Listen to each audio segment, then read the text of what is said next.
এজন ল'ৰাই এজনী ছোৱালীক বৰ ভাল পাইছিল, কিন্তু ছোৱালীজনীয়ে ল'ৰাজনৰ লগত প্ৰেমৰ অভিনয় কৰিছিল।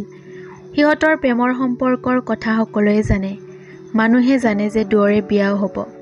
কোনেও নাজানে ছোৱালীজনীৰ মনৰ আচল খবৰ। আনকি তাই যে অভিনয় কৰি আছিল এইটো ল'ৰাজনেও ধৰিব পৰা নাছিল।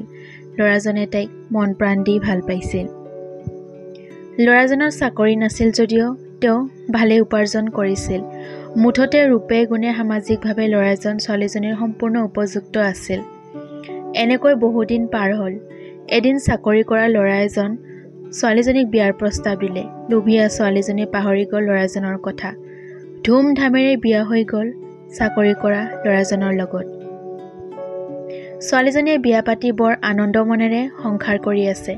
ল'ৰাজনৰ মনত বৰ আঘাত পালে। সকলোৱে ল'ৰাজনক সান্তনা দিলে আৰু ছোৱালীজনীক বেইমান বুলি অভিশাপ কৰিলে। এনেকৈ এবছৰ পাৰ হ'ল। বেকাৰ ল'ৰাজনৰ চাকৰি হৈ গ'ল।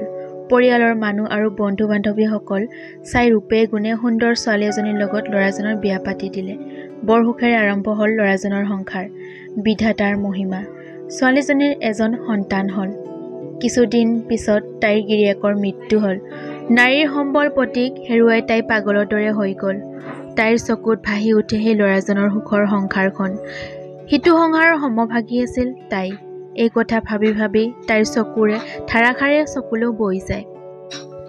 এদিন ল'ৰাজন তেওঁৰ ঘৈণীয়েকৰ সৈতে ক'ৰবাত গৈ আছিল। বাটত ছোৱালীজনীৰ লগত দেখা হ'ল। ল'ৰাজনৰ ছোৱালীজনীক দেখি ঘৃণা উপজিল, কিন্তু ছোৱালীজনীয়ে দুয়োৰে ফালে লাগি চাই থাকিল। কিছু সময়ৰ পিছত ছোৱালীজনীৰ মূৰ ঘূৰাই মাটিত বাগৰি পৰিল। দুয়ো দৌৰি আহি তাইৰ মূৰত পানী ঢালি সুস্থ কৰিলে। চকু মেলি ছোৱালীজনী ল'ৰাজনক দেখা পালে।